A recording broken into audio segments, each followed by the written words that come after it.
completamente original. 50 años antes, con el apropiado subtítulo de Banquete de Sangre, se publicó Barney el vampiro, un acabado ejemplo de lo que antes se conocía como novela de crímenes.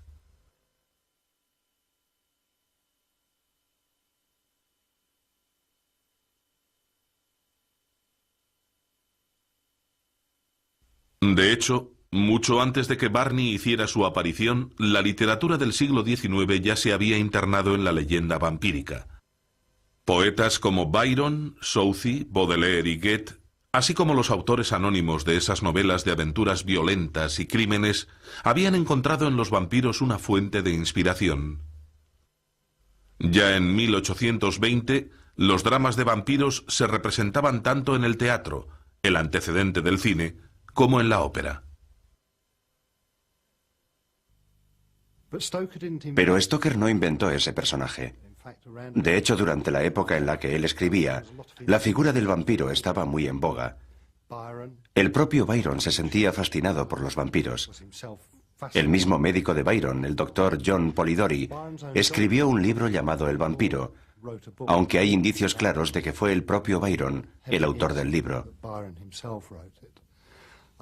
Sheridan Le Fanu escribió un libro titulado Carmilla, acerca de una mujer vampiro que fue muy conocida y popular en su época.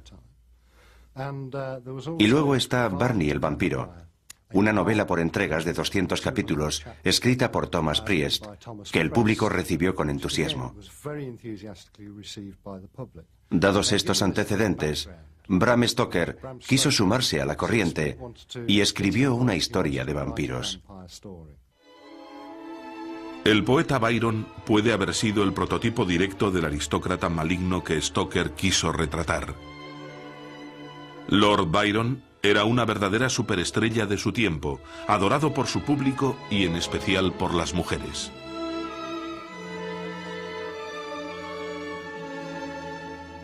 Una de esas ardientes admiradoras le describió como loco, malo y peligroso de conocer. El enigmático poeta cultivó de forma deliberada una imagen oscura y gótica, considerándose un vividor satánico. Fue Byron quien escribió un relato titulado simplemente El vampiro. Escrito en un estilo entre serio y jocoso, Byron no lo consideró una gran obra de ficción, puesto que la historia tuvo que ser recogida por su amigo John Polidori. Pero con su publicación, el vampiro adquirió una dimensión nueva y glamurosa. El vampiro de Byron era un sofisticado lord inglés, un hombre conocido en la sociedad londinense que se había embarcado en un viaje por Europa antes de asesinar a sangre fría a la hermana de su compañero.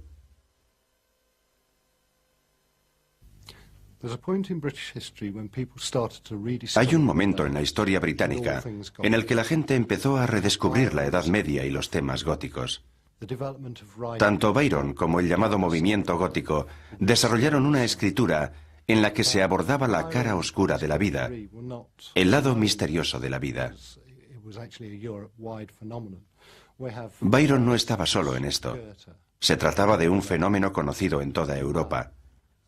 Había escritores como Goethe, Baudelaire, Dumas, Southey y el propio Byron que escribían acerca del lado oscuro de la naturaleza humana, el lado gótico, y cada uno de ellos, a su manera, tocó el tema de los vampiros, aunque fuera de forma tangencial. En la época en la que escribía Bram Stoker, por ejemplo, existía un gran interés por todo lo relacionado con lo misterioso, y el vampiro fue una figura particularmente importante en el renacimiento de lo gótico.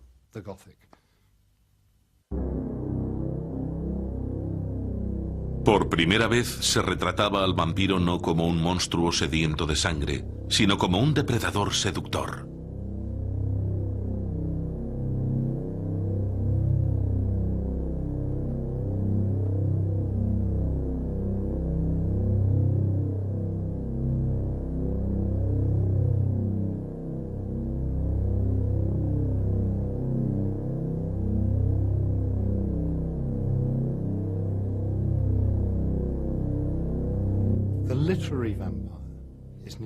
El vampiro literario es una figura intensamente erótica.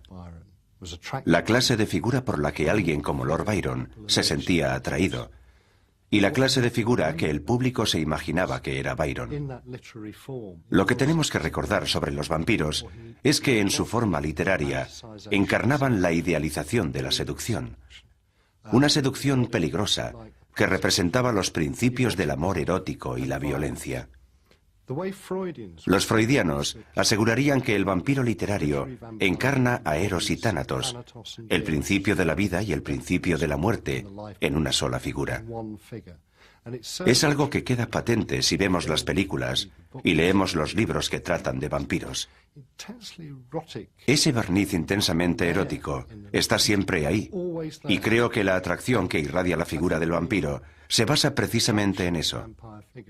Es un sexo peligroso, una figura sexualmente peligrosa, tal y como queda reflejado en las versiones actuales. Mientras escribía El vampiro, Byron se alojaba en Villa Diodati, a orillas del lago Leman, con su amigo el poeta Shelley.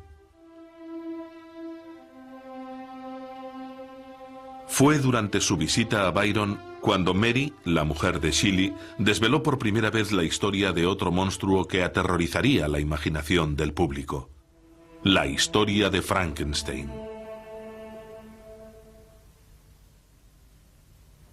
La leyenda vampírica, tal y como la conocemos hoy, no se remonta mucho más atrás. Lo que hizo Stoker fue tomar los materiales con los que Byron y la época de la novela gótica habían forjado la leyenda y producir algo similar, visto a través de los ojos de un escritor victoriano.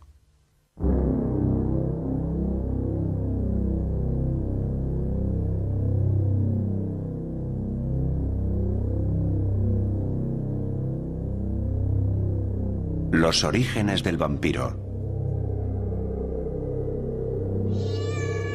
La asociación de los vampiros con oscuras criaturas de la noche es una de las aportaciones más distintivas y personales de Stoker a la leyenda, y para ello se inspiró en criaturas reales como el murciélago vampiro suramericano. Sin embargo, Stoker utilizó los mitos y el folclore existentes para dar cuerpo a su propia narrativa. Stoker, por ejemplo, tomó el nombre de Drácula de un tiránico príncipe que vivió en los Balcanes en el siglo XV, Vlad Dracul, conocido como Vlad el Empalador. Ahora sabemos que Stoker mantuvo una larga amistad con un profesor húngaro emigrado llamado Arminius Vamira, que le habló de Transilvania, le explicó cómo era su orografía y le aportó numerosos detalles que él desconocía, porque jamás había visitado el país. Para él era de una importancia capital situar su historia, o al menos su personaje en esa parte del mundo, porque era el origen de la mayoría de las historias de vampiros. Por eso quería que transcurriera en Transilvania, para rodearla de un halo de autenticidad. Creemos que fue también Vamira quien le proporcionó el nombre de Drácula, porque fue él quien le habló de la historia de Vlad el Empalador. Y fue de él de quien tomó Stoker los detalles de su historia.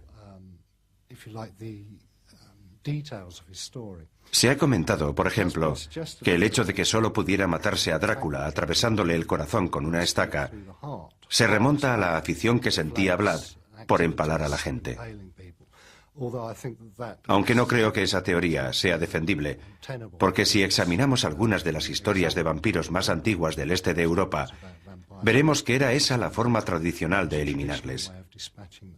Pero está claro que la historia de Vlad tuvo cierto impacto en la obra de Stoker. Sin embargo, a pesar de su crueldad legendaria y aunque la palabra Dracul significa mal en rumano, no hay nada que nos indique que Vlad Dracul fuera un vampiro.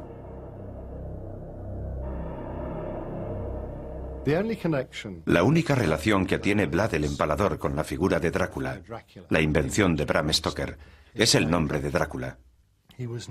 Él era conocido como Vlad Drácula. Hay cierta controversia en cuanto al nombre, porque puede tener uno o dos orígenes. Su padre era conocido como Drácula, porque el emperador del Sacro Imperio Romano le había concedido la Orden del Dragón. En ese caso, Drácula significaría simplemente hijo